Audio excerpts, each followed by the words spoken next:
আসসালামু আলাইকুম। আমরা আসন্ন বার কাউন্সিল পরীক্ষার জন্য কিছু গুরুত্বপূর্ণ প্রশ্ন দেখছিলাম। আমরা প্যানেল কোডের কিছু প্রশ্ন দেখছি ইতিমধ্যে। পূর্বের একটা ভিডিও আছে, সেটা দেখবেন। আজকে আমরা আর কিছু গুরুত্বপূর্ণ প্রশ্ন দেখব, আশা করছি আপনাদের অনেক বেশি কাজে লাগবে। আমাদের চ্যানেলটি একটু সাবস্ক্রাইব করে পাশে থেকে চ্যানেলটাকে বড় করুন, আশা করছি আপনাদের উপকারে আসবে। হ্যাঁ, আমি চেষ্টা করব আপনাদের পাশে থাকার জন্য। আমরা শুরু করছি।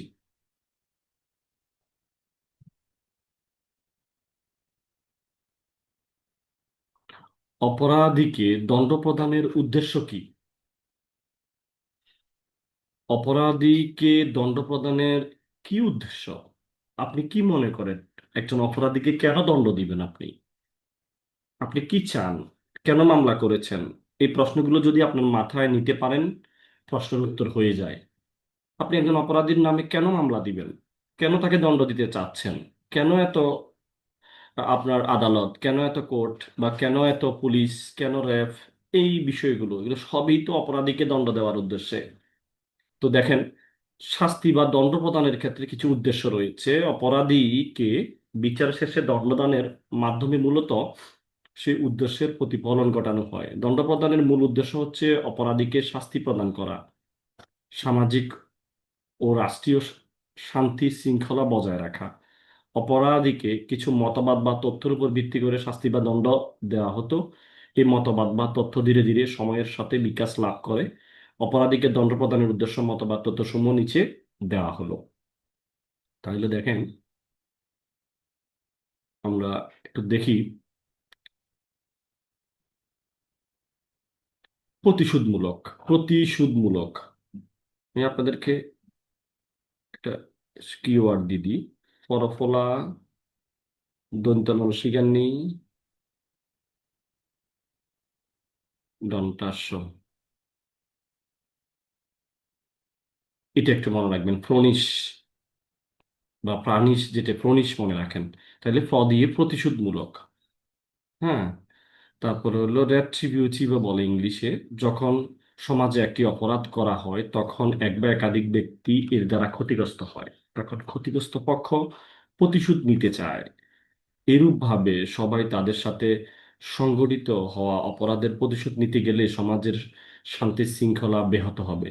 এজন্য আইনের যথাযথ প্রয়োগে অপরাধীকে দণ্ড প্রদান করা হয়। এর উদ্দেশ্য হলো ক্ষতিগ্রস্ত পক্ষ অপরাধীকে শাস্তি পেতে দেখলে পরবর্তীতে প্রতিশোধ নেওয়ার কোনো প্রয়োজন হবে না। তাই শাস্তি প্রদানের এটি উদ্দেশ্য হলো সমাজের শান্তি শৃঙ্খলা নিশ্চিত করা। প্রতিশোধ নিতে চাওয়া, আপনাকে মারছে, আপনি প্রতিশোধ নিতে চান। প্রতিশোধ, আপনাকে যেভাবে মারছে আপনিও মারতে চান, প্রতিশোধ নিতে চান। তো এই জন্য আইনের মাধ্যমে আপনি এটা প্রতিশোধটা নেওয়া হয়। এরপর হলো দিয়ে যদি আমরা দেখি, আরেকটা আছে, সেটা হলো প্রতিরোধমূলক।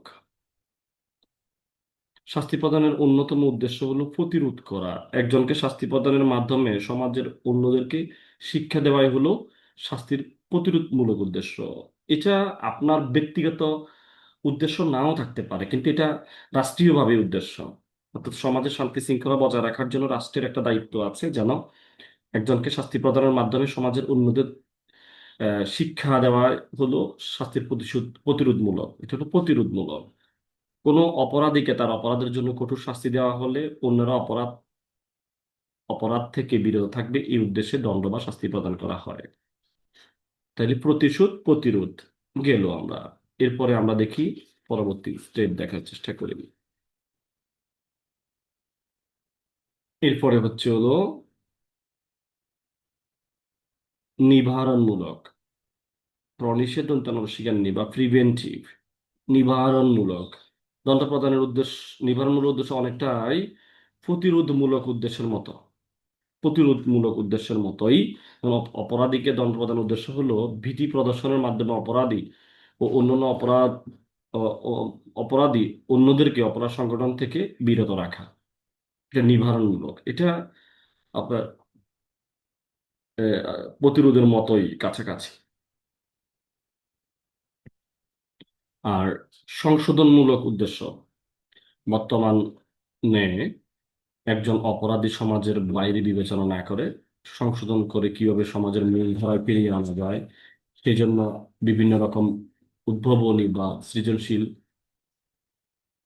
দণ্ড প্রদান করা হয়, যে যেন অপরাধী নিজেকে সংশোধন করতে পারে। তাই বলা যায় আহ দণ্ড প্রদানের অন্যতম উদ্দেশ্য হলো অপরাধীকে সংশোধনের সুযোগ দেওয়া। অতএব উপযুক্ত আলোচনা থেকে বলা যায় দণ্ড বা শাস্তি প্রদানের কিছু উদ্দেশ্য রয়েছে, এবং অপরাধী সংশোধন করে বা শাস্তি দিয়ে সমাজের শান্তি শৃঙ্খলা বজায় রাখাই হলো তার উদ্দেশ্য।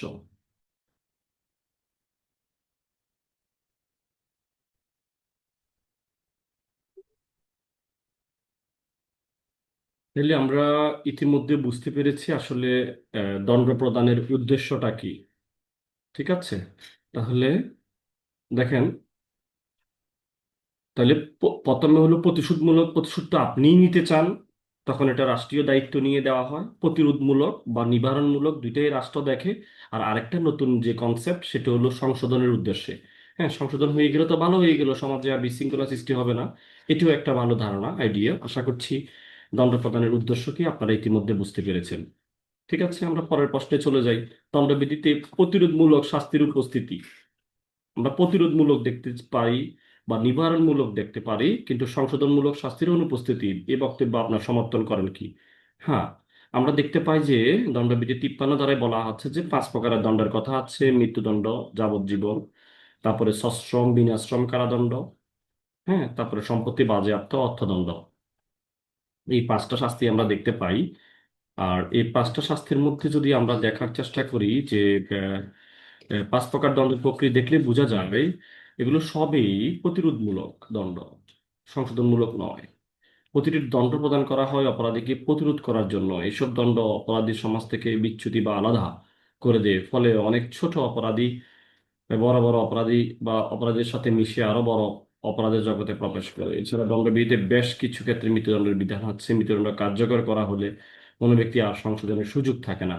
সাজাপ্রাপ্ত অপরাধীর সংখ্যা ক্রমশ বাড়ছে, ফলে কারাগারের পরিবেশ ও সমাজ নেতিবাচক প্রভাব পড়ছে।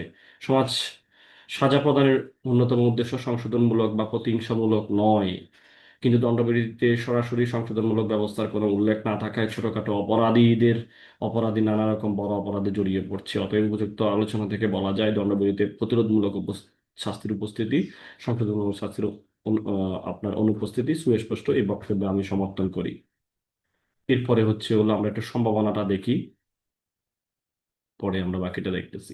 সম্ভাবনা। সম্প্রতি সুপ্রিম কোর্ট যুগান্তকারী পদক্ষেপ নিয়ে রায় দেন কারাগারের উপর চাপ কমানোর জন্য, সংশোধনমূলক সাজার নীতি কার্যকর করার জন্য। এখানে একটা ইয়ে আছে, আইন অডিয়েন্স আছে, দি প্রোহিবিশন অফ অফেন্ডার অডিয়েন্স, যে 1960-এ কে কার্যকর করতে সাবেক প্রধান বিচারপতি দি প্রোবেশন অফ অফেন্ডার্স অডিয়েন্স 1960 কে কার্যকর করতে সাবেক প্রধান বিচারপতি সৈয়দ মাহমুদ হোসেন বিচারকদের প্রতি নির্দেশ দিয়েছেন।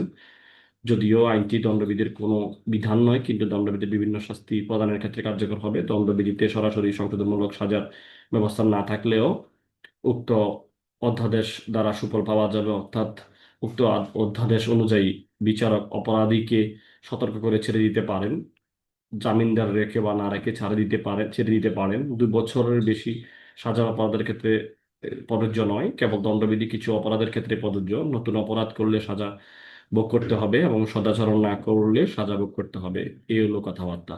আশা করছি আপনারা বুঝতে পেরেছেন। এরপরে আমরা আবার আরেকটা বিষয়টা যদিও আমরা ইতিমধ্যে দেখে ফেলেছি, যেখানে ফেরান কোড অনুযায়ী অপরাধীদের কোন দণ্ডে দণ্ডিত করা যায় ইতিমধ্যে আমরা জানি যে মৃত্যুদণ্ড, যাবজ্জীবন কারাদণ্ড, কারাবাস, সম্পত্তি বাজেয়াপ্ত, অর্থদণ্ড। এই হলো কথাবার্তা। এগুলো নিয়ে তেমন একটা বিস্তারিত কিছু নাই। তাহলে আমরা দেখেন কি বলতেছে, বিভিন্ন ধারা অনুযায়ী অর্থদণ্ড কারাদণ্ডের প্রকৃতি, অর্থাৎ যাবজ্জীবন কারাদণ্ড সবসময় সশ্রম হবে, সেটা বুঝেই যাচ্ছে। আর 53 অনুযায়ী কারাদণ্ড 2 প্রকার: সশ্রম হইতে পারে, বিনাশ্রম হইতে পারে। এবং 60 অনুযায়ী আংশিক সশ্রম হইতে পারে, আংশিক বিনাশ্রম হইতে পারে। এবং 65 অনুযায়ী জরিমানা অনাদায়ে কারাদণ্ড দিলে মূল কারাদণ্ডের সর্বোচ্চ সাজার 1/4 বেশি হইতে পারবে না। যদি জরিমানা অনাদায়ে কারাদণ্ড দেওয়া হয়, মূল কারাদণ্ড যদি 3 বছর হয়, ওইটার আপনাকে শাস্তি দেওয়া হবে এটার 4/1। হুম। এরপরে দণ্ডবিধির 126, 127, 169, এগুলো সম্পত্তি বাজেয়াপ্ত করা হয় এই ধারাগুলো দিয়ে। আশা করছি বিষয়টা বুঝতে পেরেছেন। এরপরে আমরা একটু দেখি যে অর্থদণ্ড বা জরিমানা দণ্ডবিধি 63 থেকে 70 ধারায় অর্থদণ্ড সংক্রান্ত বিধান আলোচনা করা হয়েছে। যেখানে অর্থদণ্ডের পরিমাণ উল্লেখ থাকে না, সেখানে 63-তে বলতেছে বিধান অনুযায়ী ব্যবস্থা নিবে। অর্থাৎ 63 ধারায় বলা হয়েছে জরিমানার দণ্ড দেওয়া হয়েছে, কিন্তু পরিমাণ উল্লেখ করা হয়নি। এরূপ ক্ষেত্রে জরিমানার পরিমাণ হবে অসীম, কিন্তু তা অত্যাধিক হতে পারবে না। অর্থাৎ এরূপ ক্ষেত্রে আদালত যে কোনো পরিমাণ জরিমানা নির্ধারণ করতে পারে, তবে বাধ্যবাধকতা নেই, তবে তা অবশ্যই অত্যাধিক হবে না। মামলার ধরন, প্রকৃতি, সামর্থ্য ইত্যাদি বিবেচনায় আদালত জরিমানা নির্ধারণ করবে। কোন কোন অপরাধের কোন কোন ধারায় অপরাধের জন্য মৃত্যুদণ্ড দেওয়া যায়, খুব গুরুত্বপূর্ণ। এবার আসন্ন বার কাউন্সিল পরীক্ষায় আসার সম্ভাবনা অনেক বেশি। যদি পরীক্ষা সহজ হয়, এই প্রশ্নটা আসতে পারে। তাহলে দণ্ডবিধির 10টি ক্ষেত্রে মৃত্যুদণ্ড দিতে পারে। 10টা ধারার মধ্যে মৃত্যুদণ্ডের বিধান আছে সর্বোচ্চ। বাংলাদেশের বিরুদ্ধে যুদ্ধে লিপ্ত হওয়া বা লিপ্ত হওয়ার উদ্যোগ বা সহায়তা করা, 121 বলতেছে যুদ্ধে আপনি যদি লিপ্ত হন অথবা লিপ্ত হওয়ার উদ্যোগ গ্রহণ করেন অথবা সহায়তা করেন, এই তিনটা ক্ষেত্রে তাকে মৃত্যুদণ্ড দেওয়া লাগে। বিদ্রোহে সহায়তা করা, এর ফলে বিদ্রোহ সংগঠিত হলে, হ্যাঁ, 132-এ বলতেছে। এটা সেনাবাহিনী, নৌবাহিনী বা বাহিনী সংক্রান্তর জন্য। মিথ্যা সাক্ষ্য দেওয়া বা উদ্ভাবন করা, যার উপর ভিত্তি করে নির্দোষ ব্যক্তি মৃত্যুদণ্ডে দণ্ডিত এবং মৃত্যুদণ্ড কার্যকর করা হলে যে ব্যক্তি মিথ্যা সাক্ষ্য দিয়েছে তাকে মৃত্যুদণ্ডের আদেশ দেওয়া যাবে। অর্থাৎ আপনি একজনকে মিথ্যা সাক্ষ্য দিয়ে মৃত্যুদণ্ড অলরেডি ওনার হয়ে গেছে, পরবর্তীতে বুঝতে পেরেছে যে আদালত এটা তো মিথ্যা ছিল, তাইলে আপনাকেও, যে মিথ্যা সাক্ষ্য দিয়েছে ওনাকেও 194 ধারা মৃত্যুদণ্ড দেওয়া যাবে। এরপর হলো খুন করলে 302। হ্যাঁ, 302 এর গল্পটা এটা সবাই জানেন। যাবজ্জীবন কারাদণ্ডে দণ্ডিত ব্যক্তি যদি খুন করে, একমাত্র শাস্তি মৃত্যুদণ্ড, আর কিচ্ছু দেওয়ার সুযোগ নাই। এরপর হলো নাবালক, উন্মাদ, মদ্যপ ব্যক্তিকে আত্মহত্যার প্ররোচিত করলে, হ্যাঁ, এর ফলে আত্মহত্যা করলে ধারা 305 অনুযায়ী শাস্তি দেওয়া যাবে। এই যে প্ররোচনা দেওয়ার জন্য শাস্তি, প্ররোচনা। যাবজ্জীবন কারাদণ্ডে দণ্ডিত ব্যক্তি যদি জখম বা খুন করার চেষ্টা করলো, তাকে মৃত্যুদণ্ড দেওয়া যাবে। এরপরে হচ্ছে হলো এসিড জাতীয় পদার্থ দ্বারা মুখ, মাথা, চোখে উভয় চোখে, এটা মাথায় রাখবেন, উভয় চোখ, এক চোখ না, ইচ্ছাকৃতভাবে গুরুতর জখম করলে 326-এর কতে তাকে কি দেওয়া যাবে? মৃত্যুদণ্ড দেওয়া যাবে। এরপরে দেখেন, 10 বছরের নিচে কোনো ব্যক্তিকে খুন, গুরুতর আঘাত ইত্যাদি উদ্দেশ্যে অপহরণ বা বলপূর্বক অপহরণ, হ্যাঁ, করলে 364-র ক অনুযায়ী তাকে মৃত্যুদণ্ড দেওয়া যাবে। এরপরে হলো খুন সহ ডাকাতি করলে 396 মৃত্যুদণ্ড দেওয়া যাবে। আশা করছি বুঝতে পেরেছেন। এরপরে আমরা চলে যাই পরের প্রশ্নে। যে ক্ষেত্রে কোনো পরিমাণ উল- উল্লেখ করা থাকে না, একটু আগে আমরা বিষয়টা দেখছি, সেক্ষেত্রে জরিমানার পরিমাণ কিরূপ হবে আমরা 63 তারাতে দেখেছি, এটা আমরা পড়লাম না। অর্থাৎ অসীম হবে, অত্যাধিক হবে না। কি করবে? আপনার মামলার ধরন, প্রকৃতির সামর্থ্য অনুযায়ী জরিমানা নির্ধারণ করবে। আশা করছি বিষয়টা বুঝতে পেরেছেন। এরপরে আমরা পরের প্রশ্নটা একটু দেখার চেষ্টা করি। জরিমানা অনাদায়ে কারাদণ্ড প্রদানের ক্ষেত্রে জরিমানা সম্পূর্ণ পরিশোধ করা হলে কারাদণ্ড আরোপের পরিণতি কি হবে? অর্থাৎ এখানে 68 ধারা অনুযায়ী তাকে সাথে সাথে জরিমানা পরিশোধ করলে তার দণ্ড মওকুফ করে তাকে মুক্তি দেওয়া হবে। আশা করছি বিষয়টা বুঝতে পেরেছেন।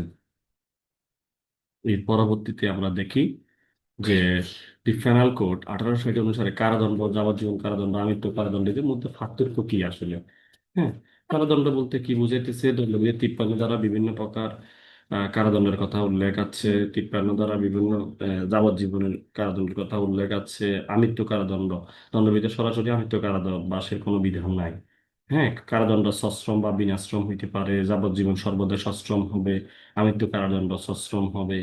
হ্যাঁ, সাধারণত লঘু বা কম গুরুতর, এটা গুরুতর, এটা আমৃত্যু কারাদণ্ড দেওয়া হয়, এটা অপেক্ষাকৃত অধিক গুরুতর কারাদণ্ড, এটা আইনসৃষ্ট শাস্তি। যাবজ্জীবন কারাদণ্ড একটা আইনসৃষ্ট শাস্তি, এটা আমৃত্যু কারাদণ্ড এটা বিচারিক ব্যাখ্যা বা ধারা সৃষ্ট। আশা করছি আপনারা বিষয়টা বুঝতে পেরেছেন।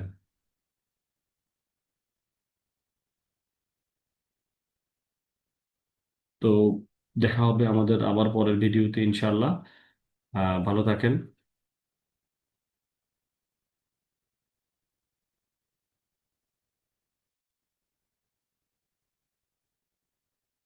আল্লাহ হাফিজ। আসসালামু আলাইকুম রহমতুল্লাহ।